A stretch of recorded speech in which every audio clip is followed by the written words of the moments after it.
안녕하세요. 오늘도 사연살롱을 찾아주셔서 감사합니다. 한때는 사랑이 전부라고 생각했던 시절이 있어요. 가난한 남자를 만나도 사랑만 있다면 어떻게든 극복할 수 있다고 믿었거든요. 그래서 철없던 시절 사랑만 보고 무모한 결혼을 강행했더랬죠.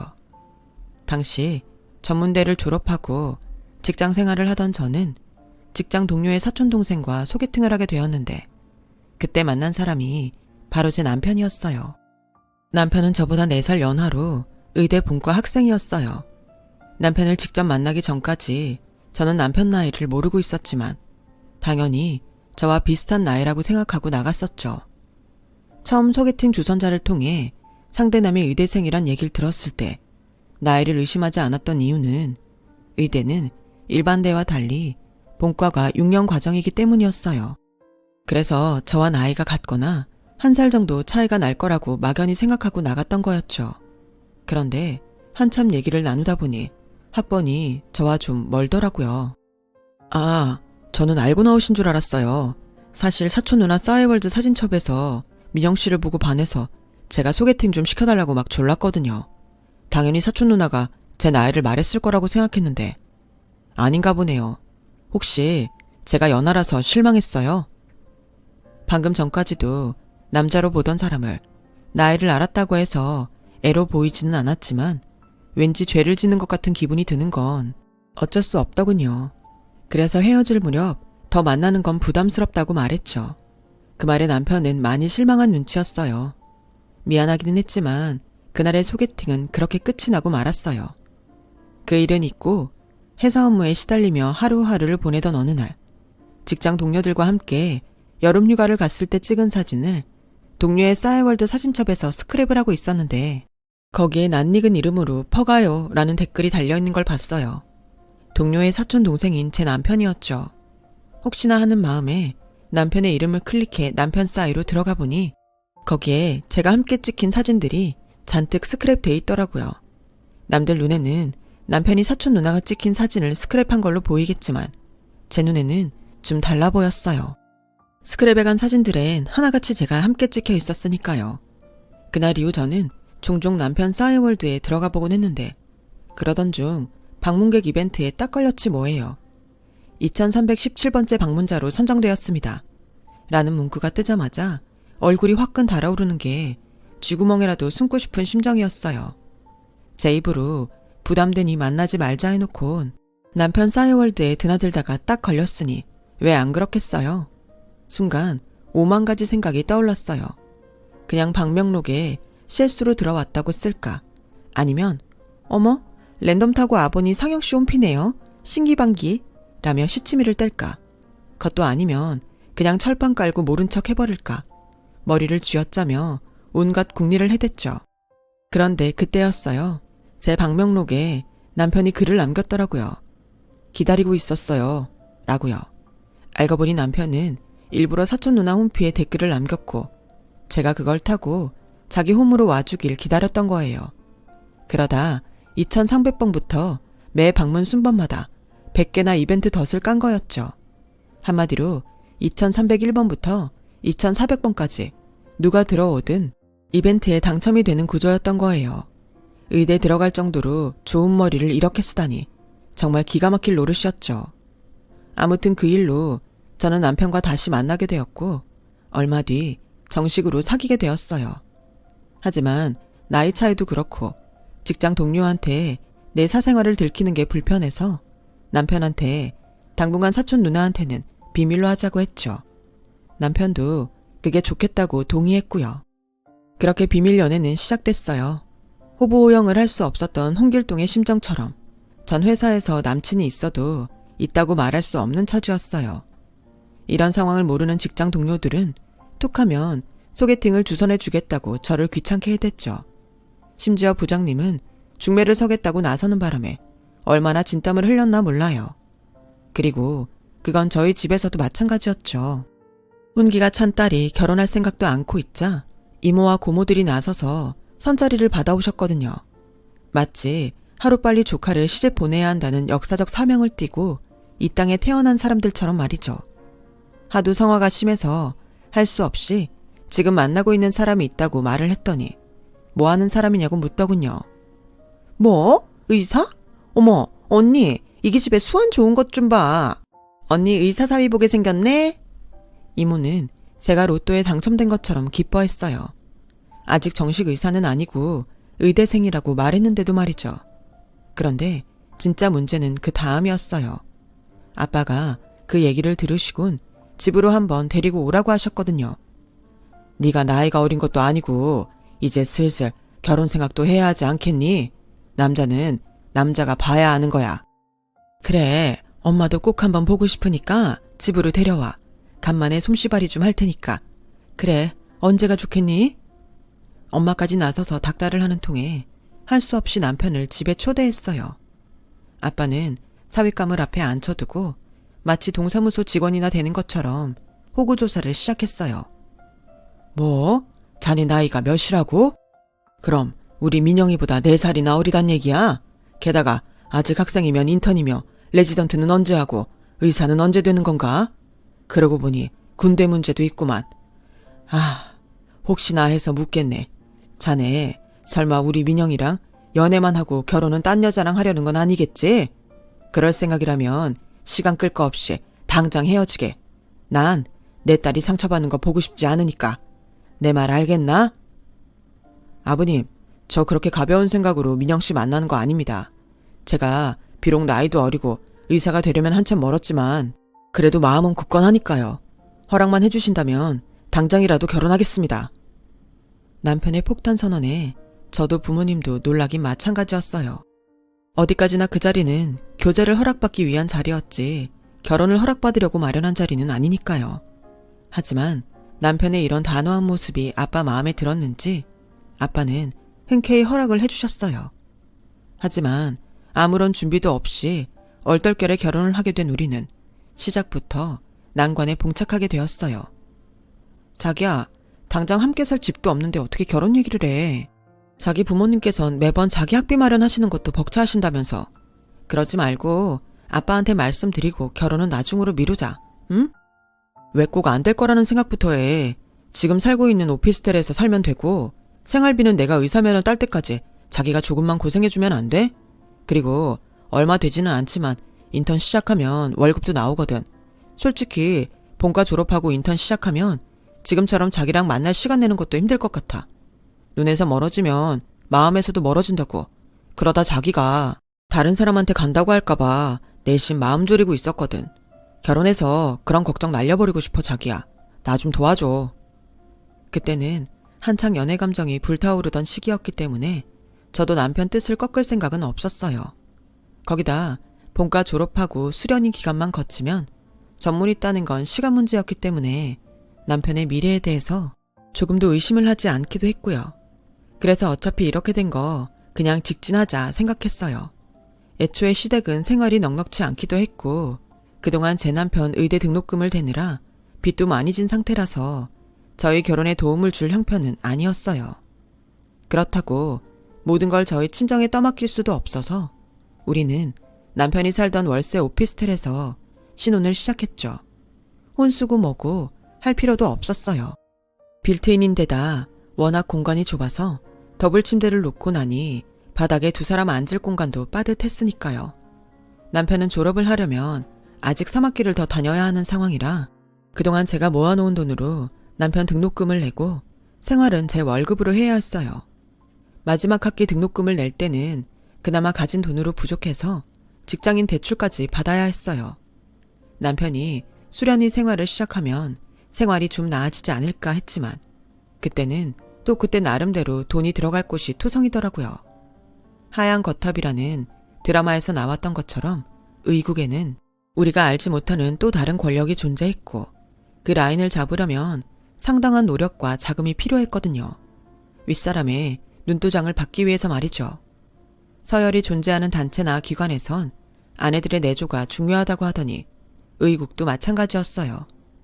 의대 졸업 후 대학병원에 남는 것도 힘들었지만 대학병원에서 실세 라인을 타는 것도 정말 중요하더라고요. 남편의 출세를 위해 뛰어든 아내들의 전쟁은 칼만 안 들었지 정말 살벌하기 그지 없었어요. 회사에서도 별로 눈에 튀지 않게 살아가던 저는 하루아침에 치맛바람 날리며 내 남편을 건사하려 이리 뛰고 저리 뛰는 열혈 아내가 되어야 했어요. 그러는 과정에서 빚은 점점 더 늘어만 갔고요. 생활이 그렇다 보니 친정에 손 벌리는 일이 잦아졌고 그 일로 남편과 다투는 일도 늘어갔어요. 도대체 언제까지 내가 당신 뒷바라지를 해야 하는 거야. 우리 엄마 아빠는 또 무슨 죄냐고. 어버이날이라고 변변한 선물 한번 못 해드리는데 어떻게 또 돈 빌려달란 소리를 해. 내 친정에만 손 벌리지 말고 자기네 집에도 좀 부탁해봐. 나도 더는 힘들어서 못하겠어. 지칠 대로 지쳐있던 저는 결국 폭발해버렸고 그런 제게 미안했던지 남편은 시댁에 돈 부탁을 했나 봐요. 다음날 어머님이 전화를 했더라고요. 상영이한테 얘기 들었다. 네가 돈 구해오라고 그렇게 닥달을 했다며? 네가 등록금 내줬으니까 나머지는 니네 집에서 내라고. 아니에요 어머님. 오해가 있었던 모양인데 저 그렇게 말한 적 없어요. 네가 안 그랬으면 상영이가 거짓말을 했다는 거냐 뭐냐? 그동안 내가 참고 말 안 했는데 너도 그렇고 니네 친정도 그렇고 참 뻔뻔하다.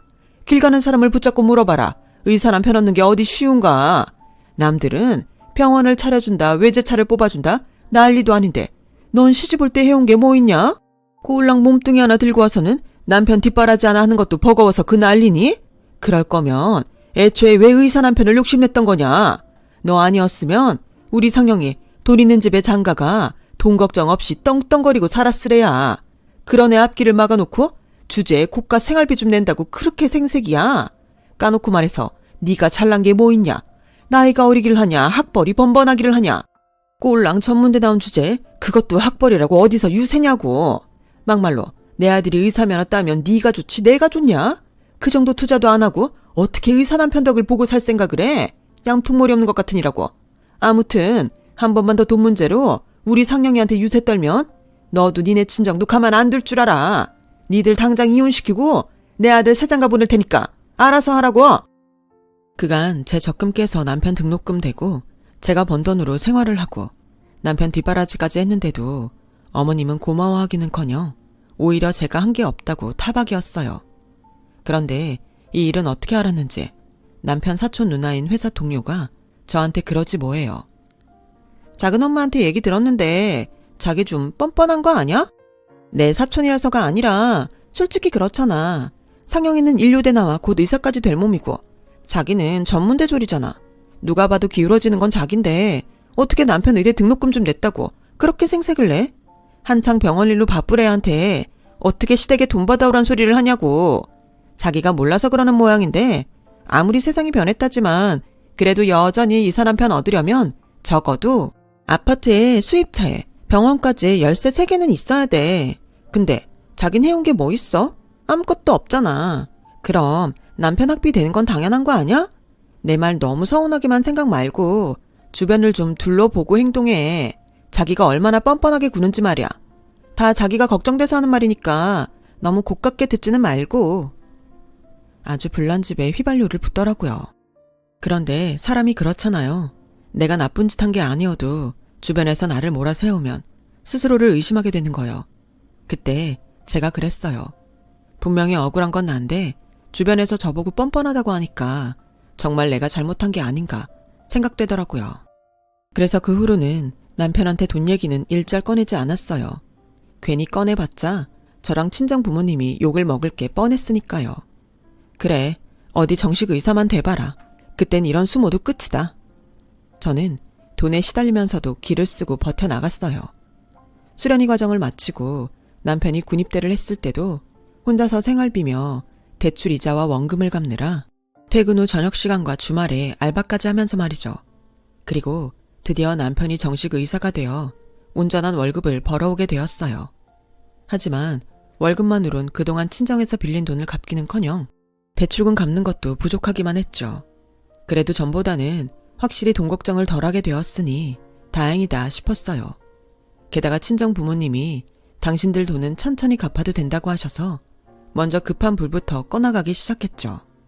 그리고 드디어 카드사와 은행 대출금을 다 갚고 한시름 놓게 되었어요. 친정 돈은 천천히 갚으면 되니까 더는 알바까지 뛰며 고생을 안 해도 되었죠. 그런데 하필 그때 시댁에 일이 생겼지 뭐예요. 뭐? 아버님이 사기를 당하셨다고? 도대체 얼마나? 정확히는 모르겠는데 그보다 문제가 있어 자기야. 사실 아빠가 사업을 시작하실 때 자금이 없어서 대출을 받아야 했거든. 근데 자기도 알잖아. 우리 아빠 신용도 안 좋은 거. 은행에서 대출 안 된다고 그래서 사금융에서 빌리셨는데 그때 내가 보증을 섰거든. 자기 미쳤어? 나한테 상의도 안 하고 어쩌자고 그런 짓을 벌여. 그래서 얼마나 빌렸는데? 3억 5천 정도? 순간 심장이 쿵 하고 내려앉는 기분이었어요. 이제 겨우 어두운 터널을 빠져나왔다 생각했는데 그보다 더 캄캄하고 긴 터널에 내던져진 기분이었거든요. 결혼하고 이날 이때까지 애 갖는 것도 미루고 빚 갚느라 청춘을 바쳤는데 이젠 시집빚까지 갚고 살아야 한다 생각하니 도저히 엄두가 나지 않았어요. 그래서 방바닥에 주저앉아 멍하게 허공만 바라보고 있었죠. 그랬더니 제 눈치만 보고 있던 남편이 기어들어가는 소리로 그러는 거예요. 그래서 말인데 우리 이혼하자. 진짜 이혼을 하자는 건 아니고 일이 정리될 때까지만 위장 이혼을 하자고. 우리 집 일인데 당신한테까지 고통을 안겨주고 싶지는 않아. 지금까지 당신이 나 위해 해준 것도 미안해 죽을 지경인데 어떻게 우리 아빠 빚까지 갚아달라고 그래. 일단 파산 신청하고 정리되는 대로 다시 혼인신고하면 되니까 그때까지 자기는 친정에 가서 지내. 여기 있으면 빚쟁이들한테 시달릴 테니까. 자기야, 정말 미안해. 그래도 일말의 양심은 있었는지 남편은 저라도 편히 지내라며 먼저 위장이혼 얘기를 꺼내주었어요. 처음엔 싫다고 버텼던 저는 남편의 설득에 못 이겨 결국 이혼 서류에 도장을 찍고 말았죠. 그런데 제가 완전히 속았던 거예요. 제가 친정으로 짐을 옮긴 이후 남편은 제 전화도 받지 않았거든요. 처음엔 혹시 빚쟁이들한테 저까지 피해를 당할까 걱정이 돼서 일부러 연락을 끊은 게 아닌가 생각했는데 그게 아니었더라고요. 제 회사 동료가 언제부턴가 제 눈치를 살피더니 저 몰래 저와 싸이 일촌을 끊었더라고요. 아무래도 이상해서 다른 직장 동료 싸이 아이디로 들어가 홈피를 확인했더니 글쎄 제 남편 결혼식에 다녀왔더라고요. 시아버지가 사기를 당해 엄청난 빚이 생겼다는 것도 다 거짓말이었어요. 저랑 이혼하려고 수를 쓴 거였죠. 더 기가 막힌 건 남편의 새 부인과 오래전부터 서로 교류를 해왔다는 거였죠. 심지어 제 남편이 군 복무를 하고 있을 때 그 여자랑 같이 면회도 갔었더라고요. 남편의 외도를 알면서도 지금껏 입을 다물고 있었던 거예요. 게다가 서로 주고받은 방명록 내용을 보니 그 여자한테 명품 백도 선물을 받은 것 같았어요. 그 여자는 꽤 이름 있는 병원 원장 딸로 이혼 경력이 있는 돌싱이었는데 전 남편과 사이에서 낳은 7살짜리 딸이 하나 있더라고요. 제 남편은 그동안 그 아이의 아빠 노릇까지 하며 유치원 행사에도 함께 다녀오곤 했더라고요. 그동안 저는 남편과 그의 가족들한테 완전히 속고 살았던 거죠. 모르면 모를까 상황을 알게 된 저는 이대로 넘길 수만은 없었어요. 그래서 부모님께 사실을 말씀드리고 변호사를 선임해 소송에 들어갔죠. 그러자 회사 동료는 저를 만류하며 이미 깨진 사이인데 차라리 위자료나 두둑히 받는 게 낫지 않냐고 하더군요. 지금 나보고 위자료 받고 꺼지라고? 누구 좋으라고? 지금껏 내가 그 인간 의사 만들겠다고 어떤 수모를 겪으며 살았는데 그깟 돈 몇 푼으로 끝내?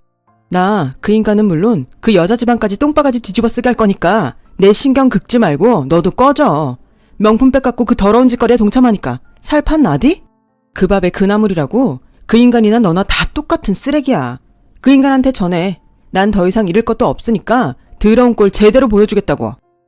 악에 받쳐 소리를 지르자 동료는 꼬리를 내리고 도망쳤어요. 그 바람에 회사엔 소문이 다 나버렸죠. 그리고 며칠 뒤 남편의 내연녀가 저를 찾아왔더라고요. 그 여자는 도도한 표정으로 마치 자기는 티끌만큼의 잘못도 저지른 적 없는 사람처럼 고상하게 말했어요. 보상해 드릴게요. 원하는 게 있으면 말씀하세요. 뭐든 들어드릴게요. 그런 내연녀의 태도에 저는 더 화가 났어요. 이러면 안 되는 거잖아요. 버젓이 아내가 있는 남자랑 간통을 저지르고 속여서 이혼까지 시키곤 사과 한마디 없이 뻔뻔하면 정말 안 되는 거잖아요. 안 그런가요? 어떻게 그런 추잡한 짓을 벌이고도 사과 한 번 안 해요? 당신이 이렇게 뻔뻔하게 나오면 안 되는 거잖아. 간통녀 주제 보상해준다고? 그래, 얼마나 줄 건데? 50억? 100억? 그 정도 줄 거 아니면 내 앞에서 꼴값 떨지 마. 나 열받으면 네 딸 유치원 가서 네가 내 남편이랑 간통 저지른 상간녀라고 떠들어대는 수가 있어? 언제까지 네가 그렇게 당당할 수 있는지 참 궁금하다. 설마 남의 눈에 피눈물 흘리게 해놓고 네 인생이 편할 거라 생각한 건 아니지? 나 그놈도 너도 용서 못해. 찢어 죽이고 말려 죽여도 시원찮다고. 그러니까 그 빳빳한 고개 바닥에 쳐박고 평생 쪽팔리게 살아. 어차피 돈이잖아요. 당신이 그 이한테 줬던 것도 돈이고 이렇게 화를 내는 것도 이제 돈벌이 좀 하게 된 남편 뺏긴 게 아까워 그러는 거 아니냐고요. 그러니까 돈으로 보상한다고요. 그깟 사과 받으면 뭐 할 건데요? 그런다고 그쪽 인생이 나아지는 거 있겠어요? 그래서 주겠다는 거예요. 그쪽이 잃어버린 사랑, 시간, 돈으로 보상해주겠다고요. 소송 걸겠다면 거세요. 그런데 그거 알죠? 내 나라에서 돈이 얼마나 큰 영향력을 발휘하는지. 그쪽이 고소하면 난 아빠인 빌어서 우리나라 최고 로펌에 일 맡길 거예요. 비록 당신이 피해자긴 해도 아마 법정에선 그쪽이 원하는 대로 판결이 나오진 않을 거란 얘기예요. 이 나라 법은 억울한 사람 편이 아니라 힘 있고 돈 있는 사람 편이란 거 잘 생각해서 판단하세요. 미치도록 억울했지만 그 여자 말이 사실이었어요. 저희 쪽 변호사가 그러더라고요. 이혼 서류에 도장을 찍은 건 저고 남편이 저를 속여서 도장을 받았다는 증거도 없어서 제가 할 수 있는 건 간통을 저지른 남편에 대한 위자료와 상간녀한테 받을 수 있는 1, 2천만 원 가량의 상간녀 위자료 정도라고요. 거기다 제가 혹시라도 아이 유치원에 남편과 그의 아내에 대한 간통 사실을 소문내게 되면 차후 제가 오히려 역소송을 당할 수도 있다고요. 그쪽이 대형 로펌을 끼고 소송을 걸 경우 저는 엄청난 합의금과 배상을 하게 될 수도 있었어요. 어느 쪽으로 하든 제가 입은 상처는 치유될 수 없더군요. 그래서 소송을 접고 위자료를 받기로 했어요. 그간 남편 학비며 뒷바라지하면서 들어간 친정돈 외에 10억을 더 받고 소송을 취하했어요. 그리고는 다니던 회사를 그만두고 나왔어요. 이미 회사 내에 저에 대한 소문이 파다하게 퍼진 상태라 도저히 고개를 들고 다닐 수가 없었거든요. 전 남편의 사촌 누나 역시 그 일로 회사를 그만뒀다고 하더군요. 저야 사람들한테 동정의 눈빛을 받게 되었지만 동료는 가해자로 찍혀 사내 여직원들의 공공의 적이 됐으니까요. 그렇게 시간은 흘러 저는 어엿한 건물주가 되었어요. 상간녀한테 받은 위자료로 시작한 온라인 수입 대행업이 잘 돼서 얼마 전 건물을 구입했거든요. 건물 1층엔 부모님이 하시던 식당을 이전했고 2층과 3층은 제가 사무실로 쓰고 있어요. 4층과 옥상은 부모님과 제가 사는 살림집으로 쓰고 있고요. 한때 믿었던 남자한테 배신당하고 만신창이 돌싱이 됐던 제가 이만하면 성공한 셈이죠. 과거에 연연하고 살았다면 오늘의 행복은 꿈도 못 꿨을 테니까요. 복수를 못했다는 게 좀 아쉽기는 하지만요. 하지만 끝날 때까지 끝난 게 아니라던 요기베라의 말처럼 제 인생은 아직 끝난 게 아니었더라고요. 돈 많은 여자 만나 신분 상승을 할 줄 알았던 전 남편이 글쎄 거지꼴이 돼선 저를 찾아왔지 뭐예요. 장인 병원에서 죽어라 이랬는데 작은 의료사고 하나 냈다고 팽하지 뭐야. 거기다 의료소송까지 하나도 안 막아주는 바람에 우리 부모님 사시던 집까지 합의금으로 다 날리고 완전 개털이 됐다니까. 알고 보니까 그 집안이 원래 그렇게 인정사정 없는 집구석이더라고. 거기다 여자가 어찌나 사치가 심하고 성격이 드센지 내가 하루도 제대로 숨쉬고 산 날이 없다니까. 돈 좀 있다고 어찌나 유센지 남편 알기를 개떡으로 알아. 오죽하면 전 남편도 그 여자 성격에 질려서 도망치다시피 이혼을 했겠냐? 내가 미친놈이지. 그런 여자가 뭐가 좋다고 당신처럼 착한 여자 가슴에 대못을 박다니. 그래서 말인데 자기야, 우리 다시 시작하자. 우리 같이 살면서 돈 문제 말고는 얼굴 붉힌 적 없잖아. 이제 당신도 돈 벌 만큼 벌었으니까 돈 때문에 스트레스 받을 일 없을 거 아니야. 자기 아직 나 사랑하잖아. 아주 꼴값을 떨고 앉아있더라고요. 얘가 뭐래니? 야, 정신 차려. 너 같은 걸레를 미쳤다고 내가 집에 들이겠니? 걸레는 빨아도 걸레야. 아무짝에도 쓸모없는 널 받아줘야 하는 이유가 뭔데? 의료사고 내고 의사 면허도 취소된 마당에 네가 밥벌이는 제대로 하겠니? 게다가 네 인성이 바닥인 것도 이미 다 까발려진 마당에 내가 널 뭘 믿고 받아주겠냐고. 그러니까 괜히 여기서 이빨 털지 말고 일해서 먹고 살 걱정이나 하셔. 하긴 나이도 있어서 어디 취직도 안 되겠지만. 그리고 네 전부인 탓할 거 하나 없어. 그 여자가 남자 보는 눈은 없지만 그래도 나한텐 일종의 은인이거든. 내가 품고 살 뻔한 쓰레기 10억이나 주고 가져가줬으니 얼마나 고마워? 그러니까 내 눈앞에서 알짱거리지 말고 꺼져주세요. 사람 불러 강제로 치우기 전에. 전 남편은 울고불고 사정을 하며 다시 한 번만 생각해달라고 빌었지만 이미 버스는 떠났고 저도 예전에 제가 아닌 만큼 어림도 없는 일이었죠. 결국 남편은 빗자루를 들고 달려온 저희 아빠한테 호되게 두들겨 맞고 질질 짜면서 돌아갔어요.